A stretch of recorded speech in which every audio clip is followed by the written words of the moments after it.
स्वागत है आपका आपके चैनल एडवेंचर एकेडमी पर। मैं बात करूंगा आज 4 जून दिन बृहस्पतिवार की महत्वपूर्ण करंट अफेयर के बारे में। तो चलिए देखते हैं कि 4 जून से हमारे लिए कौन कौन से प्रश्न इम्पॉर्टेंट बनते हैं।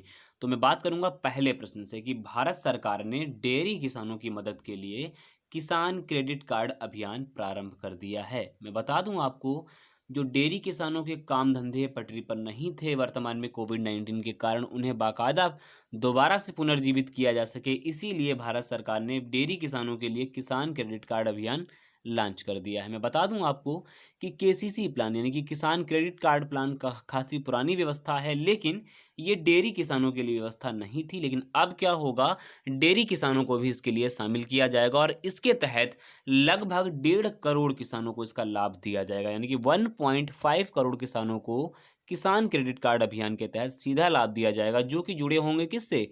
डेयरी किसानों से जुड़े हुए होंगे। मैं एक बात और आप याद रखिएगा कि भारत में दुग्ध संघ से, जो दुग्ध संघ है या कह सकते हैं मिल्क यूनिटी है, जो एक तरीके से संगठन बनाता है दूध के ऊपर, उससे लगभग 1.7 करोड़ किसान हैं। और उनमें से वे जो क्या कैसे किसान हैं, जो वे डेयरी सहकारी आंदोलन के तहत बाकायदा पंजीकृत भी हैं। यानी कि आप याद रखिएगा कि ऐसे डेयरी से जुड़े हुए किसान जो कि बाकायदा पंजीकृत हैं, उनकी संख्या है 1.7 करोड़। लेकिन इस अभियान के तहत जिनको लाभ दिया जाएगा, उनकी कुल संख्या होगी लगभग 1.5 करोड़। तो ये बात आप याद रखिएगा। अच्छा, यहाँ से एक आपके लिए एक प्रश्न मैं आपको देता हूँ कि किसान क्रेडिट कार्ड जो अभियान है या योजना है, इसका प्रारंभ किस वर्ष में किया गया था? तो आप ईयर मेंशन जरूर कर दीजिएगा, क्योंकि आपके लिए बहुत बार एग्जाम में पूछा भी जा चुका है। इंपॉर्टेंट भी आप सबके लिए बहुत ज़्यादा है किस केसीसी। तो आप मुझे कमेंट बॉक्स में ज़रूर बताइएगा, ऐसा मैं उम्मीद करूँगा आपसे। ठीक है। अगला प्रश्न है कि दिल्ली सरकार द्वारा दिल्ली कोरोना एप्लीकेशन को लॉन्च कर दिया गया है। तो दिल्ली सरकार ने इसको लॉन्च करने का मेन विषय क्या रखा या मेन मोटो क्या रखा दिल्ली कोरोना एप्लीकेशन को? तो इस एप्लीकेशन के माध्यम से रियल टाइम का मतलब ये कि तुरंत ताज़ी जानकारी, कैसी जानकारी? वेंटिलेटर और अस्पताल में बेड संबंधित जानकारियां इस एप्लीकेशन पे आपको मुहैया हो पाएंगी दिल्ली कोरोना नामक एप्लीकेशन पर। दूसरी चीज़ आपको याद रखनी है कि दिल्ली सरकार ने 1031 यानी कि 1031 एक ऐसा नंबर भी जारी करके रखा हुआ है, जो कि अगर एप्लीकेशन आप यूज़ नहीं भी करते हैं, तब भी आपको कोविड-19 पर रियल टाइम की जानकारी मिल पाए। शहर में वेंटिलेटर कहाँ पर अवेलेबल हैं, शहर में कोविड-19 से जुड़े हुए बेड कहाँ पर अवेलेबल हैं, उनकी जानकारी आप वहाँ से ले सकते हैं। आप सब जानते हैं दिल्ली सरकार वर्तमान में आम आदमी पार्टी यानी कि प्रमुख अरविंद केजरीवाल जी के हाथ में है, वो वर्तमान में वहाँ के मुख्यमंत्री हैं। तो आप इतनी बात यहाँ से संबंधित याद रखेंगे। ठीक है। चलिए अगले प्रश्न की ओर चलते हैं। आत्मनिर्भर अभियान के तहत लगभग 3200 करोड़ रुपए की ऋण की स्वीकृति हुई है। तो ऋण की जो स्वीकृति हुई है, आपको याद होना चाहिए कि आत्मनिर्भर भारत के लिए सरकार ने लगभग 20 लाख करोड़ रुपए का एक अलग से ही प्लान बनाया था। यानी कि 20 लाख करोड़ रुपए का अलग से प्लान, जो टोटल जीडीपी का 10% हिस्सा था, ठीक है, उसे जारी किया था भारत को आत्मनिर्भर बनाने के लिए। जो कि भारत की स्थितियाँ या कह सकता हूँ आर्थिक परिदृश्य इतना खराब हो चुका था, उसको बाकायदा व्यवस्थित करने के लिए ये टोटल 10% की जीडीपी का एक आर्थिक सहयोग दिया गया था भारत को आत्मनिर्भर बनाने के लिए। उसमें से 3200 करोड़ रुपए जो छोटी छोटी इकाइयां हैं उनको दिया जाएगा, जिससे कि दोबारा वो पुनरुत्थान कर सकें अपना और अपनी कामों को पटरी पर लाए जा सके। तो इसके लिए 3200 करोड़ रुपए अभी हाल ही में स्वीकृत हो चुका है ऋण। किसके तहत? आत्मनिर्भर भारत अभियान के तहत। तो ये बात आप याद रखिएगा, इसकी जानकारी अभी हाल ही में निर्मला सीतारमण जी द्वारा दी गई है। तो ये था हमारा आपका तीसरा प्रश्न। चौथा प्रश्न देखते हैं। कोस्टा रिका और विश्व स्वास्थ्य संगठन ने क्या कर दिया है? कोविड-19 टेक्नोलॉजी एक्सेस पूल, इसको नाम दिया है सी टैप। मैं फिर से बता दूं, सी टैप, ये आपको याद रखना है, पूछा जा सकता है आपसे एग्जाम में। तो सी टैप यानी कि कोविड-19 टेक्नोलॉजी एक्सेस पूल लॉन्च किया है क्या ये सी टैप? तो इसका उद्देश्य होगा लगभग 30 देशों में जो संस्थान है या अंतर्राष्ट्रीय भागीदारी संस्थान जो रखते हैं, भागीदारी अपनी निभाते हैं देशों में, उनके लिए क्या कर दिया है? सीटैप का समर्थन करने के लिए हस्ताक्षर कर दिए। यानी कि 30 देश इसके लिए हस्ताक्षर करेंगे सीटैप के लिए। तो है क्या सीटैप में? इसका एक मोटो है कि टीकों का विकास किया जाए, बेहतर तरीके से परीक्षण व्यवस्था लागू की जाए, बेहतर स्वास्थ्य प्रौद्योगिकी या बेहतर स्वास्थ्य सेवाओं को लागू किया जाए। इसीलिए सीटैप प्लान को लॉन्च किया गया है। किसके द्वारा? विश्व स्वास्थ्य संगठन और कोस्टारिका। कोस्टारिका एक कंट्री है, बाकायदा सहयोग से लॉन्च हुआ है। तो ये बात आप याद रखेंगे। WHO मोस्ट इंपॉर्टेंट है आपके लिए, क्योंकि जितने भी एग्जाम होंगे, मैं ऐसा समझता हूँ कि सारे प्रश्न आपसे कोविड-19 से जुड़े हुए पूछे जाएंगे, जो कि WHO से होकर के जाते होंगे। तो WHO का हेडक्वार्टर जिनेवा में है वर्तमान में। टेड्रोस अधोनाम वर्तमान में यहाँ के प्रमुख हैं। इतनी बात आप याद रखेंगे। तो चलिए चलते हैं पांचवें प्रश्न की ओर। खेल मंत्री किरण रिजिजू ने Khelo India community coach development programme को लॉन्च किया है। तो क्या है ये प्रोग्राम, या कह सकता हूँ ये Khelo India community coach development programme. तो ये क्या है बेसिकली, जो प्रशिक्षक हैं सामुदायिक प्रशिक्षकों और शारीरिक शिक्षा शिक्षकों के लिए 25 दिन को एक कार्यक्रम है।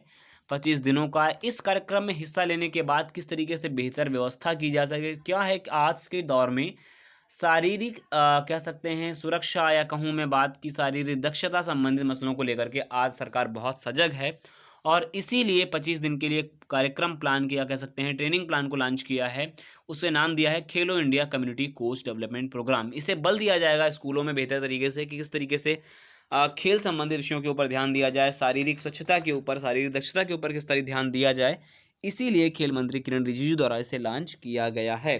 तो ये बात आप जरूर याद रखेंगे। चलिए चलते हैं अगले प्रश्न की ओर। अगला प्रश्न, छठवां प्रश्न हमारा है, थोड़ा सा बड़ा बट इंपॉर्टेंट आपके लिए, कि केंद्रीय मंत्री रविशंकर प्रसाद ने इलेक्ट्रॉनिक्स क्षेत्र में 3 नई योजनाओं को प्रारंभ किया है। तो ये योजनाएं कौन कौन सी, इससे जुड़े हुए मुद्दे क्या हैं, देखते हैं। तो तीनों योजनाओं के बारे में देखते हैं। एक तो क्लस्टर स्कीम है, और एक है उत्पादन लिंक्ड प्रोत्साहन योजना, और तीसरी आपकी है कंपोनेंट मैन्युफैक्चरिंग स्कीम, जिसे नाम दे दिया गया है क्या, स्पेक्स।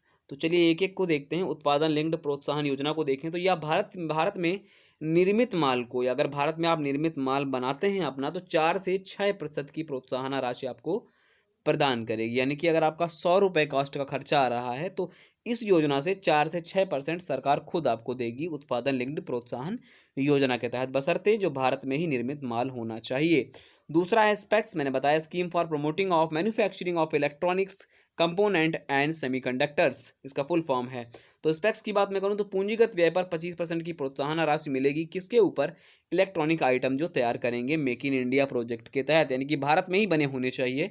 तो उसके लिए 25% की प्रोत्साहन राशि मिलेगी। किसके तहत, स्पेक्स की तहत। ये दूसरी योजना है। तीसरी योजना EMC, तो मैं इसके ऊपर में बात करूं तो इलेक्ट्रॉनिक विनिर्माण क्लस्टर, ये पूरा नाम है 2.0। ये क्या हो जाएगा, विश्व स्तर पर बुनियादी ढांचे में बनाने में सहायता करेगा। इस योजना के तहत अगर आप देखते हैं कुछ सहायता चाहते हैं, तो इस योजना के तहत इलेक्ट्रॉनिक विनिर्माण केंद्र, या कह सकते हैं इलेक्ट्रॉनिक विनिर्माण क्षेत्र में आपको खासी राहत मिल जाएगी EMC 2.0 से। तो आपको तीनों बेसिकली योजनाएं याद रखनी है। अगर आप बहुत ज़्यादा इनके बारे में याद नहीं कर सकते हैं, तो कम से कम आप योजनाओं के बारे में जानकारी रखिएगा कि किस मंत्रालय द्वारा इसे हाल ही में लॉन्च किया गया और कौन इसके मंत्री हैं, ये भी आप याद रखेंगे। ठीक है, तो चलते हैं अगले प्रश्न की ओर, 7वें प्रश्न की ओर। पहला 7वां प्रश्न है कि विश्व साइकिल दिवस 3 मई को मनाया गया है। पहली बार विश्व साइकिल दिवस मनाया गया था 3 जून 2018 को। तो ये बात आपको याद रखनी है, ये इंपॉर्टेंट बनेगा आपके लिए क्वेश्चन, क्योंकि पर्यावरण को लेकर के साइकिल का महत्व बराबर बल दिया जा रहा है साइकिल के ऊपर। तो विश्व में सर्वाधिक साइकिल का जो प्रयोग करते हैं वो कौन करते हैं, नीदरलैंड के लोग, यानी कि लगभग 40% नीदरलैंड के वासी साइकिल का प्रयोग करते हैं। तो बेसिकली हम घूम घाम के अपने प्रश्न पर आते हैं कि 3 मई को विश्व साइकिल दिवस मनाया गया, और पहली बार इसे 3 जून 2018 को मनाया गया था। ठीक है, तो चलिए हैं अंतिम प्रश्न के ऊपर कि हॉकी इंडिया ने राजीव गांधी खेल रत्न पुरस्कार के लिए भारत की महिला टीम के कप्तान कौन है, रानी रामपाल के नाम की सिफारिश की है। अभी BCCI ने किसके नाम की सिफारिश की थी, तो रोहित शर्मा के नाम की सिफारिश की थी राजीव गांधी खेल रत्न पुरस्कार के लिए। यह खेल रत्न पुरस्कार भारत का सबसे बड़ा खेल में दिया जाने वाला पुरस्कार है। इसके अतिरिक्त मोनिका और वंदना कटारिया, हरमनप्रीत सिंह को किसके लिए, अर्जुन पुरस्कार के लिए भी नामित किया गया है। मैं बता दूं ये सारे खेल पुरस्कार कब दिए जाते हैं, चाहे वो अर्जुन पुरस्कार हो, चाहे वो आपका राजीव गांधी खेल रत्न अवार्ड हो, या द्रोणाचार्य अवार्ड हो, ये सारे दिए जाते हैं 29 अगस्त को राष्ट्रीय खेल दिवस पर। राष्ट्रीय खेल दिवस किसके नाम पर आयोजित होता है, ये आपसे मैं प्रश्न पूछूंगा। तो ये आपका दूसरा प्रश्न है, आप मुझे 2 ही प्रश्न आपसे पूछूंगा आज। तो ये दूसरा प्रश्न बताइएगा कि 29 अगस्त को किसका जन्मदिन मनाया जाता है, और राष्ट्रीय खेल दिवस उन्हीं व्यक्ति के ऊपर मनाया जाता है। तो कौन ऐसे व्यक्ति हैं, उनके बारे में आप जरूर जानकारी दीजिएगा। तो ये थी आज की करंट अफेयर। आपको जो भी प्रश्न समझने में दिक्कत आती है या असुविधा होती है, तो निश्चित रूप से कमेंट बॉक्स में पूछ लीजिएगा, मैं आपको उत्तर दूंगा। वीडियो अगर अच्छा लगता है तो लाइक करें, शेयर करें, कमेंट करें, और चैनल को सब्सक्राइब करना ना भूलें। नमस्कार।